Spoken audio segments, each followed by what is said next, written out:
কৃষকসকলক উৎসাহিত কৰাৰ লক্ষ্যৰে ডিব্ৰুগড়ত আৰম্ভ হৈছে দুদিনীয়া কৃষক মেলা। উল্লেখযোগ্য যে ডিব্ৰুগড়ত জিলা কৃষি বিভাগ, কৃষি প্ৰযুক্তি ব্যৱস্থাপনা সংস্থা আৰু জিলা প্ৰশাসনৰ উদ্যোগত আয়োজন কৃষক মেলা 2025-26 অনুষ্ঠান আয়োজিত উক্ত মেলাত আধুনিক কৃষি পদ্ধতিৰ প্ৰদৰ্শনীৰ লগতে থলুৱা উৎপাদিত সামগ্ৰীৰ বিক্ৰীৰ বাবেও বিশেষ ব্যৱস্থা গ্ৰহণ কৰা পৰিলক্ষিত হয়। অনুষ্ঠানটো আমি আত্মা লগতে আমাৰ জিলা কৃষি বিভাগৰ ফালৰ পৰা আমি যৌথভাৱে আমি পালন কৰিছোঁ। আজি দুদিনীয়া কাৰ্যসূচীৰে আজিৰ পৰা আমি আৰম্ভ কৰিছোঁ।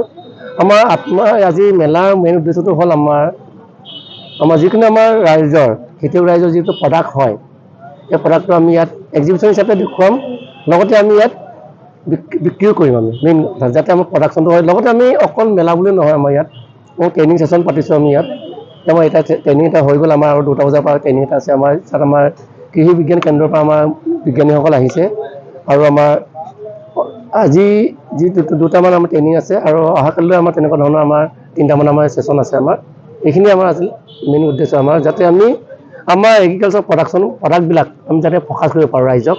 যিখিনি কাৰণ আমাৰ গোটেই ডিষ্ট্ৰিক্টৰে আহিছে। আমাৰ প্ৰতিটো ব্লকৰ পৰা 7টা ব্লকৰ আমি মানুহ মাতিছোঁ।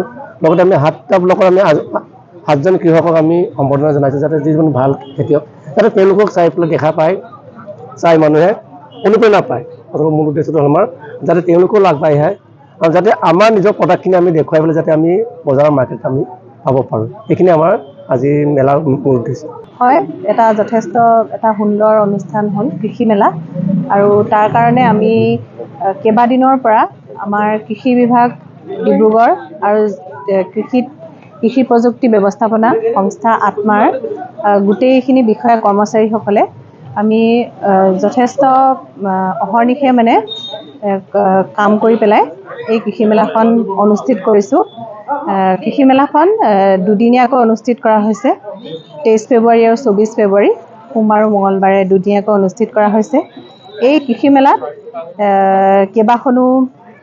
কেইবাখনো ষ্টল ইয়াত কেইবাখনো আহিছে।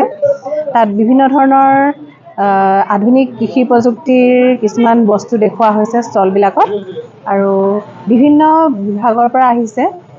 পশুপালন বিভাগ, ৰেচম বিভাগ, মীন বিভাগ, তাৰপিছত হেণ্ডলুম এণ্ড টেক্সটাইল, তাৰপিছত আমাৰ ইঞ্জিনিয়াৰিং ডিপাৰ্টমেণ্ট গোটেইখিনি আহিছে।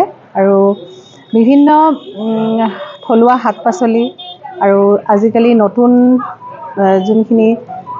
কৃষি প্ৰযুক্তি ব্যৱহাৰ কৰি যোনখিনি শাক পাচলি ফল মূল কৰা হৈছে, সেইখিনিও ইয়াত প্ৰদৰ্শনৰ ব্যৱস্থা কৰা হৈছে।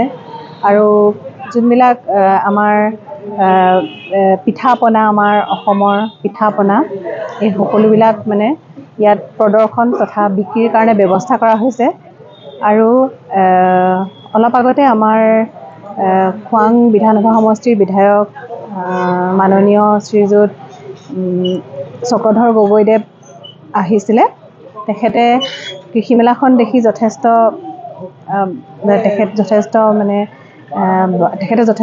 ভাল পাইছে, আৰু তেখেতে কৃষকসকলক উদ্দেশ্যি তেখেতৰ বহুমূলীয়া ভাষণ তেওঁ আগবঢ়ালে। আৰু ইয়াত কেইবাটাও আমি ট্ৰেইনিঙৰ ব্যৱস্থা কৰিছোঁ। অলপ পাছতে আমাৰ কৃষক আৰু কৃষি বিজ্ঞানীৰ মত বিনিময় অনুষ্ঠান হ'ব। তাতো কেইবাজনো কৃষকে অংশগ্ৰহণ কৰিব। আৰু তাৰ পাছতে আছে ক্ৰেতা বিক্ৰেতাৰ এটা সন্মিলন আছে। তেনেকৈ আজিৰ কাৰ্যসূচী, তেনেকৈ কাইলৈৰ কাৰ্যসূচীত সমল ব্যক্তি কেইজনমানক নিমন্ত্ৰণ কৰা হৈছে। তেওঁলোকে কাঠফুলা, জৈৱিক কৃষি এনেকুৱা ধৰণৰ বিষয়ৰ ওপৰত তেওঁলোকে ট্ৰেইনিং দিব ফাৰ্মাৰসকলক। ডিব্ৰুগড়ৰ পৰা আইনুল আহমেদৰ ৰিপৰ্ট, নিউজ নাও।